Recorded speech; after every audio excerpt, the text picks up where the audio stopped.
welcome to another Cinematorium. I'm your host, Laura. I'm Joel, and we're in a different spot than normal, but not far from where we usually are. You almost said I'm driving. You did your Joel voice. Like, It's just, I'm Joel and I'm driving. it's just my voice. Yeah, we usually sit over here or back there, but now we're over here, which you people have not really seen this area before. But with the new couch we got, new old couch, we have a new area to sit in. Yes, so. It's late. There's a pumpkin. And we got a whiny dog who's whining at the other dog for some Normally, reason. they're just laying down, relaxing. But And right now, she wants to whine instead. and wine and cheese at the dog. Yes. But at least they're being good, so that's Yes. good. So, Cinematorium. Yes. We just watched a movie. This is the second episode of this, so we're still learning it. But this was at the request of Luke Garner, who had watched the film and recommended that we watch it for part of this. And we do listen when people ask us to do things, so here we are discussing Incantation, the 2022 highest-grossing Taiwanese horror film of all time. Just got released on Netflix not that long ago, and here we are. So I believe Luke had said that it was one of the scariest films he had seen, although he's since gone on to see another film after that he said was, I think, the best horror film he's ever seen, or one of them. So there's a lot of good stuff coming out these days. But So, everybody just can't sit still. our dogs are a little crazy. So, you were saying that there's a lot of good stuff coming out. I did say that, but I don't remember Yes. what I was. And there's a lot of. It's late. I'm tired. Yes. So, who's the director of this? There's- Wait, what film did we watch? I already said it. Oh, you did. Yeah. Incantation. Incantation 2022. And it's a Taiwanese film. Yes. You said that. Okay. Did say that. Kevin Ko. Yes. You should talk about him. No, we didn't talk about anybody involved because I don't know about anybody involved. Because I had looked it up ahead of time, kind of in anticipation of this. And since I know of some Taiwanese horror films that I wanted to watch, but I haven't actually watched any of them yet, it's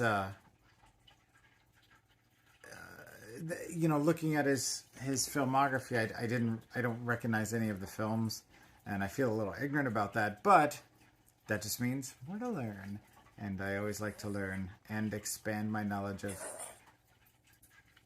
other film. Excuse me, Bailey is sitting right here, and he just hooked up something gross. But yeah, he's not got a huge filmography. He's only got 6 films that he's directed so far. Kevin Ko, K-O. And it looks like only maybe one of them might be a horror film from 2009 called Invitation Only. But yeah, so, based on this one, this is a found footage horror film. So Joel loves found footage. I am a fan of the genre ever since Blair Witch in the theater was a whole different ballgame, a whole different thing. And it's hard to do it right. This kind of reminded me a little bit of another movie we watched recently, The Host, or just Host, I guess it was. It did? Just in the fact that it was kind of this... It felt like it was a true, like, found footage kind of thing versus some of them where it feels kind of staged. This felt a little bit more realistic like that one did, and that one was super low budget compared to. But anyway, so as far as people in the film, again, not being real familiar with Taiwanese actors and... I don't know any of them specifically. I don't recognize They any were of them. great, though. But yeah, they all were on point. I'm not going to attempt the names because I'm afraid I might butcher them without proper pronunciation. So if you look it up on Internet Movie Database, you can check it out and see. I did kind of just do a brief glance at the main actress, and once again, don't recognize any of the films. So I feel a little bit, again, a little ignorant, but that just means more to learn. She's only got 12 credits to her name, and so, yeah, I mean, I think that kind of lends itself some reality when you see movies like this. Because if you go into a found footage film and you're like, oh, hey, it's Chris Hemsworth, you're like, oh, that doesn't feel very realistic. Unless he's playing himself in a thing. You know what I mean? Yeah. It's better to have people that you don't know. Kind of like, again, the Blair Witch factor. And I apologize. My arm is itchy from New Ink. So it is very itchy. So I apologize if I keep itching my arm. All right. What else we got? We watched it on Netflix. So if you do want to watch the film, you can watch it on Netflix. If you've got Netflix, or if you share Netflix with your friends and family. Or if you borrow it from a neighbor, you're like, can I borrow a cup of Netflix? And they're like, yes. And they're like, hey, it's your movie. And then you get to watch it on Netflix. So we're just going to talk about like a quick synopsis of the movie. We don't want to give any spoilers away because it's brand new. It is. It's a new movie. Yeah, if it was like from 1974, then okay, we could maybe, Like Joel said, it's a found footage film. So if you like those kind of movies, or if you aren't familiar with them and you want to become acquainted, I would say that this is a pretty good one. They do a fairly good job of like explaining why they're doing found footage. Yes. That's always important, I feel like. But as far as the film, it's basically about a woman. She's the main character. Yep. And her quest, I guess, to figure out what happened. So something had happened to her, like, when she was younger, some years ago. Yeah. And so she kind of forgot, I think, some of what happened. They were like filming kind of stuff, and but due to the nature of the things that occurred, it got damaged, and so she, is trying to figure things out. And she's basically had bad things happening to her ever since. Yes, and so she's trying to like kind of put her life figure back things. Together. Yes, put her life back together. Kind of like reset, forget about bad things that have happened. But then bad things start happening again. And so she needs to kind of figure out what the heck's going on. Yeah, she's a mother who had, I don't know if she lost her daughter or she gave up her daughter. And it starts out with basically her getting her back. And then, she's trying to figure out why the bad things seem to be happening again. Yeah. Or had happened. Sorry about the dog hacking up. He's kind of squished between us, and I don't know if that's maybe why he's hacking a little bit. For a while too. But so without giving too much away, I think that's pretty good. I mean, it's supernatural kind of a movie, so it's not like slashery. Yeah. Not stabby. It's more supernatural, Chainsaw-y. Spiritual kind of. It's also a bit of a mystery too. There's some kind of mysterious because there's things that need to be figured out. Also, which kind of carry the story forward because you're not sure exactly where it's going to go. And I would recommend even if you're not a fan of subtitles, we checked out the dub just because sometimes you get a good dub, sometimes you didn't. We watched it subtitled. I don't like dubs. But we're both not really fans, but we were curious. Plus, we were kind of working on some other stuff at the beginning. And so, like, the first 5 minutes or so, and it's not a good dub. It was not a good example of a good dub. Well, I'm not a fan of, like, knowing that someone's saying something different and then watching their lips move and it's, like, someone else's voice and it's all, like, not synced up correctly. And sometimes they do a good job. And sometimes they do, but even then, I'd still prefer just to hear the person's like natural voice and then just read what's on the screen because you can't get the full performance. Yeah. Like I said, sometimes you can get away with it, especially in things like anime. It's a little easier, but with movies like this, especially, it just sounded like the Foley work with the the sound effects didn't match up with the dialogue, and it just we were like, no, we can't do that. So yeah, I recommend you watch with the subtitles if you have a choice. Also, a trigger warning if you have a trypophobia, then just be aware that you may have some. It's very cringy. Issues. Yeah, it's scary if you have that phobia. See, I don't have a problem with that, but I didn't realize quite to the extent that my wife has a problem with that, and I learned on this film exactly how deep the rabbit hole goes. I don't like holes in skin. So, like multiple holes in skin. Like a beehive. Sorry. See, I don't have a problem with it, so it's, but So chew on a piece of tinfoil or take some cotton balls and put them in your mouth, and I'll get the same effect that she's having right now. I have no problem with those. Yeah. Everybody's got their thing, man. But holes in skin.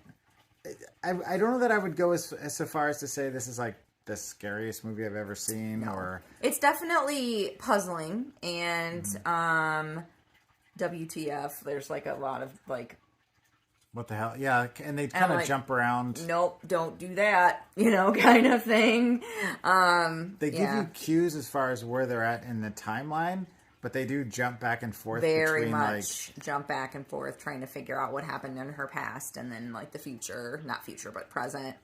You can figure it out, but there are a couple moments where we're like, wait, are we ahead or are we behind? I mean, she's got, longer hair in the past, and things that have happened to her daughter kind of give away as well.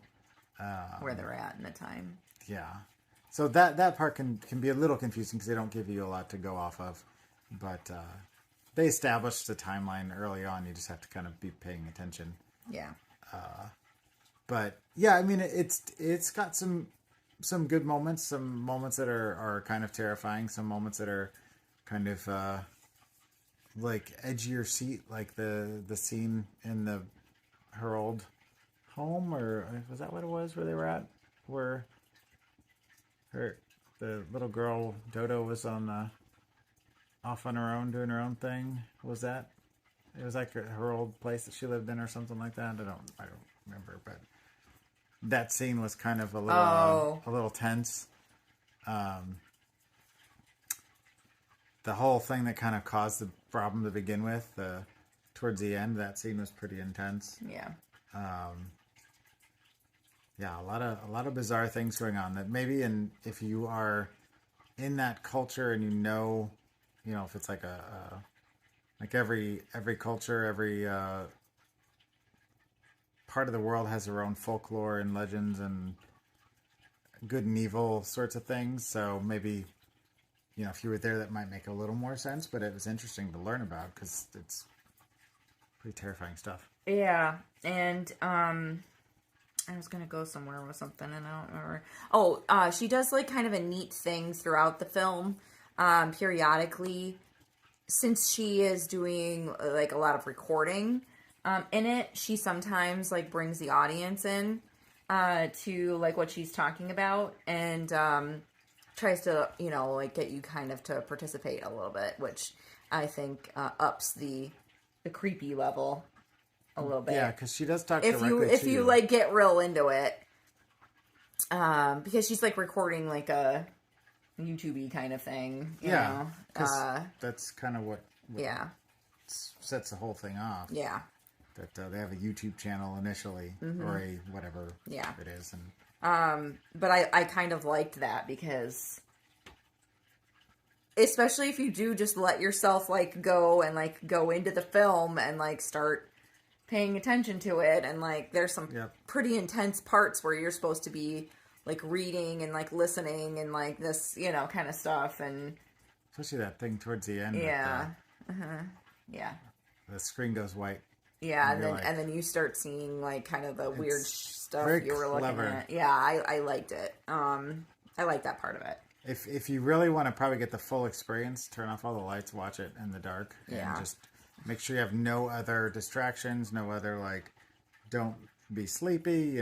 Just pay attention to what's going on. I'm tired now, but that's because it's almost midnight, and it'd be very effective in that regard. Yeah. Is it almost midnight? It's like at 11:35. 11:30. It's getting there. It's getting close. I'm old now. You're not old. So I'm yawning now, but that's just because I'm. But she was wide awake during the whole film. Yeah, I watched the whole thing. Yep. And sometimes I fall asleep during movies, and so that's a good sign. I did not fall asleep. So Joel, I think we're coming to the end. I don't want to give too much away, and I think we've done a pretty good job of being pretty vague about everything. Yeah, dancing around it a bit more than the black phone. Yeah. I mean, I thought I did a pretty good job, but... Yeah. So, out of 5, do we want to say chance, or do we want to say holes? Skin holes? I mean, that's the part that I think was the biggest kind of... Gross. Moment that got the biggest reaction, so we'll go with skin holes. Oh, God. And not like out of 5 skin pores. Holes, what would you give Incantation?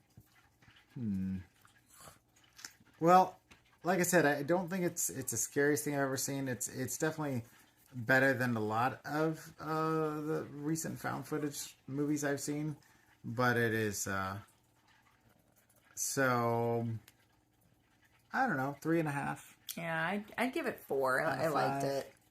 It kept my attention. It brought me into the story. I was paying attention, and there's a couple parts where Joel was like kind of talking to me a little bit, and I'm like,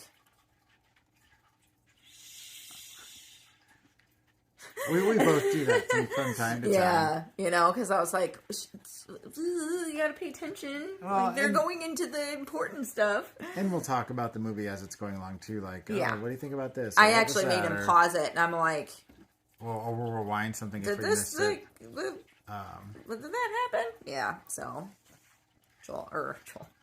Bailey wants to say hello. Up. He's getting a shave tomorrow, so he's a mop he's a head. little stinky right now. Very stinky. Yeah, it was definitely above average as far as that goes, but I don't know. Something was just a hair askew for me, and that's the only reason I kind of went a little lower. I'm writing down 3.5 out of 5. She is writing it down on the tablet here. Skin holes. If you like, oh God! Every time I say that, I get like goosebumps, like gross goosebumps. And I know I mentioned it already, but if you have not seen Host, it was made during the initial onset of the pandemic, or during the pandemic, in the early stages of it, and kind of took the whole Zoom thing that was happening to get people connected and created something out of that, kind of clever. Since then, that seems to have been repeated a few times. But if you like this type of thing and you haven't seen that yet, and we're not going to probably do a review on it at this point. But right. I was thinking of a different movie. It's only like 70 minutes long. It's fairly short. I liked that. And that one, I felt like was at least as good as this, if maybe not a bit better for my tastes. It's different, but it's a different kind of story. It's still supernatural, but just as another recommendation if you want to do like a double feature or something, or Noroi and Noroi. I'm not sure how to say that. The Curse is probably one of the best found footage films that I've seen from another country. I believe it's Japanese. So if you're looking for maybe a double feature of this, that might be another option. Just throwing a couple titles out there. So if you have suggestions for us for other movies you'd like us to discuss here on Cinematorium, we are always taking suggestions, whether it's a brand new film, preferably something that's streaming. If it's in the theaters, we might even go do that. But we like to sit down and discuss it directly afterwards, so we have it fresh in our minds. And as you found out here with Luke's suggestion, we may not get to it immediately, but we will get to it as soon as possible, and we like doing this. I do like doing this. I'm sad I'm a little sleepy, but... we always are watching movies later, and that's what happened when we did the Black Phone too. But we like talking about movies with each other, and so this is a way for us to do that with you and get you involved. And if you have comments, questions, concerns, if you want to tell us we're wrong, tell us we're right, ask us silly questions, whatever the case may be, or you have a problem with holes in skin, please leave a comment below. Go to our Facebook page, or if you want to, check out our online store, you can go to thenewlydeads.com, not newlydeads.com. That's a band. Go to thenewlydeads.com. And we are hopefully going to be updating our store soon with some new things because we have a lot of new things we've been working on. So. Joel has been nonstop working. He cranks out the goods. The goods. She's cranking out the goods. She's also a big cheerleader of mine, and I'm not sure. It's probably because we're married. He's a good artist. I'm trying to get her some more confidence because I like what she does. But thanks. Anyway, so there will be more stuff on the site soon. So check that out early and often. And yeah. So. And we will see you on the next Cinematorium. Is that how we're gonna end it? Maybe. On the next Cinematorium. I don't know if that's gonna be a thing or not. How about on the next Cinematorium? Skin holes. Ah. Bye-bye.